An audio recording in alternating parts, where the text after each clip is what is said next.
Hello guys, hello. This is for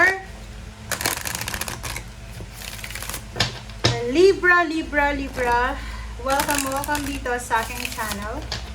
Kapalaran 888, welcome guys. Alamin natin ko ng messages, vibration, gabay energy para sa lahat ng Libra.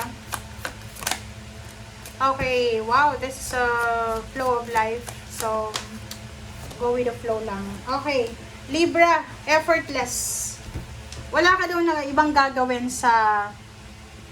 wala kang ibang gagawin ngayong second half ng July, from July 16 hanggang 31 is go with the flow ka lang. Go with the flow and wala kang dapat na gawin. Okay? And kung malapit ka sa mga dagat, sa ilog, sa mga may tubig, okay? Kailangan mong mag-relax gamit ang tubig. Okay? Gamit ang tubig. So, ibig sabihin sa dagat, sa ilog, sa lawa, sa falls, pwede kang magkaroon ng peace of mind. Okay? Sa tubig. Kahit hindi ka mag-swimming, nasa tabi ka lang, nakikinig ka ng sounds ng wave, sounds ng water, flow of water, ng waves, parang ganun. Okay, music for manifesting. Yun. So, yun. Isa din sa mga pwede mong, kumbaga, alternatibo para mag-relax is yung pakikinig ng music. Oh, sorry. Pakikinig ng music. Alright, Libra. Okay, playtime. So, also, sinasabi ng bara sa'yo na huwag mong ipagkakait sa buhay mo yung pagre-relax. Huwag mong ipagkakait sa buhay mo yung pag-e-enjoy. Okay? Magpahinga. Kung may oras, may pera, magbakasyon. Mag-relax sa 2 weeks na to.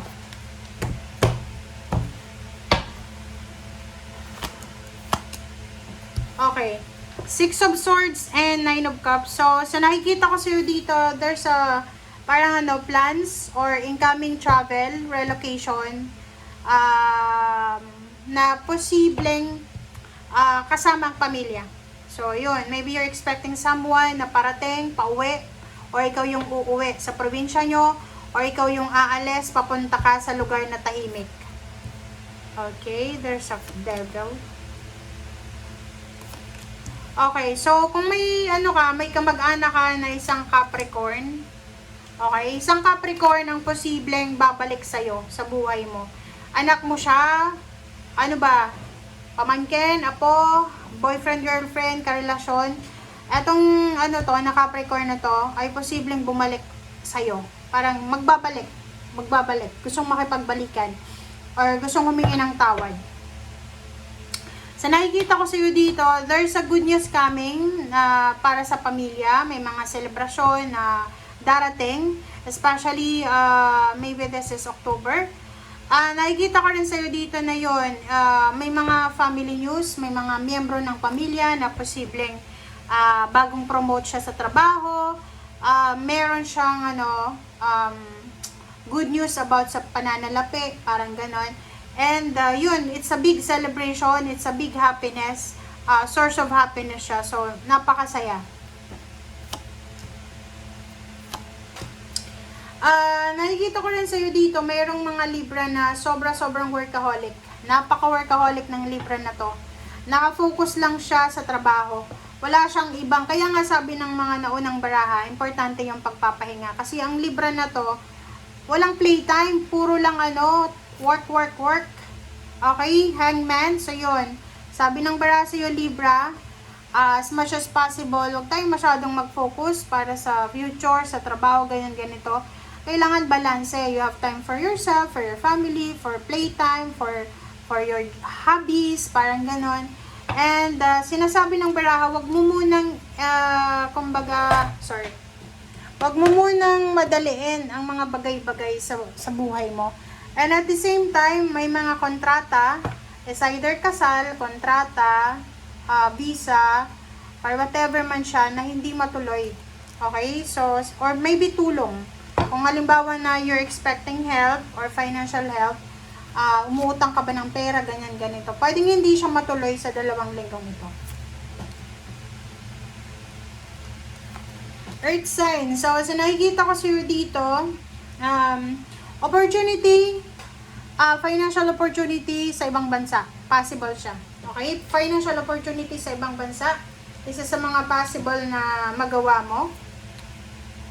So, habang maaga ka pa, okay, habang maaga pa, habang malakas ka pa, kung kaya mo pang mangibang bansa, sinasabi ng baraha sa'yo na subukan mo.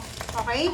Nakikita ko lang sa'yo dito, may mga iba na siguro dati kayong OFW. Dati kayong OFW Libra. And ngayon, nag-for good na kayo sa Pilipinas. So, ginive up nyo yung trabaho sa ibang bansa. And ngayon, parang nagsisisi kayo.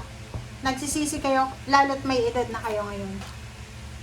Okay, the Hermit and Eight of Swords. So, sa nakikita ko sa'yo dito, yun, pakiramdam mo Libra, yung iba sa inyo dito, pakiramdam nyo nasa stagnant kayo na situation. Yung parang restricted ka, entrap ka, madilim yung paligid. Parang pakiramdam mo walang way out, walang solusyon, walang answers. But, sabi ng baraha sa'yo dito, huwag kang mag-alala kasi habang buhay may pag-asa. Okay, habang buhay ka may pag-asa ka.